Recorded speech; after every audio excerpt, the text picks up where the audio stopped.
Vlogs. It's me Subin here. Guys നമ്മളിപ്പോൾ കോളേജിലാണ് guys ഉള്ളത്. ഇന്ന് കോളേജ് വരെയാണ്. നമ്മളൊരു പൊടിക്ക് ലേറ്റാണ്. ബാക്കിയെല്ലാം വരെ ഞാൻ ആദ്യമേ ഓഡിറ്റോറിയത്തിൽ പറഞ്ഞു വിട്ടു. നമുക്കിനി ഓഡിറ്റോറിയത്തിൽ എത്തിയിട്ട് കാണാം. ഓഡിറ്റോറിയത്തിൽ നിന്ന് ക്യാൻറ്റീനിൽ വന്നു. അവിടെ ആണെങ്കിൽ സ്പീച്ച്, കോഫി കൊടുക്കൽ, ഫുള്ള് പരിപാടികൾ. അവിടെ ഇരുന്നിട്ടാണെങ്കിൽ ഉറക്കം വന്നിട്ട് ആണെങ്കിൽ ഫുള്ള് അടച്ചിട്ടേക്കാണ്. ഓഡിറ്റോറിയം ഫുള്ള് അടച്ചിട്ടേക്കാണ്. അപ്പോൾ ചൂട് കാര്യങ്ങൾ ഇരിക്കാൻ വയ്യ. DJ ഉള്ളതുകൊണ്ടേ ഫുള്ള് കട്ടണൊക്കെ വെച്ച് അടച്ചിട്ടേക്കാണ്. അവിടെ ഭയങ്കര സ്പീച്ച് കാര്യങ്ങളൊക്കെ. അപ്പോൾ അത് കുറച്ചൊന്ന് ഒതുങ്ങിയിട്ട് നമുക്ക് താഴോട്ട് പോകാം. അപ്പം ഞാനും രോഹനും ഉണ്ട്. രണ്ടും കൂടെ അങ്ങ് വന്നു. കുറച്ച് എനിക്ക് ഇനി ക്യാൻറ്റീനിലൊക്കെ വന്നിരുന്ന് ആറ്റൊക്കെ കൊണ്ടിട്ട് ശേഷം താഴോട്ട് പോകാമെന്ന് വിചാരിക്കും. അപ്പോൾ പരിപാടിയൊക്കെ കഴിഞ്ഞ് ഫുഡ് കഴിക്കാനായിട്ട് പോവുകയാണ്. പരിപാടി കഴിഞ്ഞില്ല, ഇനി ഉച്ചയ്ക്ക് ശേഷമാണ് പ്രോഗ്രാമും ഡാൻസ്, പാട്ട്. നമുക്കൊന്നുമില്ല, നമ്മൾ പ്രാവശ്യം ലീവാണ് അല്ലേ? പക്ഷേ അതെ, നമ്മൾ പ്രാവശ്യം ലീവാണ്. പ്രാവശ്യം നമുക്ക് ഗ്യാലറിയിൽ നിന്ന് കളിയാണെന്ന് വിചാരിച്ചു. ഇപ്പോൾ ഒരു ഓളം ഇല്ല, അതുകൊണ്ട് നമ്മൾ ഗ്യാലറിയിൽ നിന്ന് കളിയാണെന്ന് വിചാരിച്ചു. അതെ, ഇവൻ്റെ ഒരു പാട്ടുണ്ട് കേട്ടോ. ഇപ്പം നമ്മൾ ബിരിയാണി അകത്താക്കാനായിട്ട് പോവുകയാണ്. ട്രോൺഹാളിലാന്ന് പറഞ്ഞാൽ നേരെ അങ്ങോട്ട് പോകണം. അപ്പോൾ ഇനി ഫുഡ് കഴിച്ചിട്ട് ഓഡിറ്റോറിയത്തിൽ കാണാം.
കറണ്ട് നേരത്തെ പോയി, ഇതുവരെ വന്നിട്ടില്ല. ഞാനും രാംപ്രസാദ് ഏട്ടനുണ്ട്.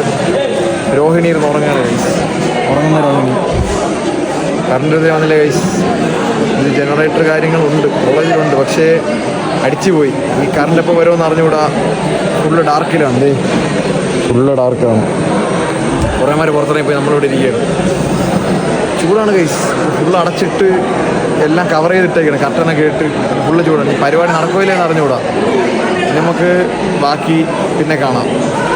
ഗൈസ്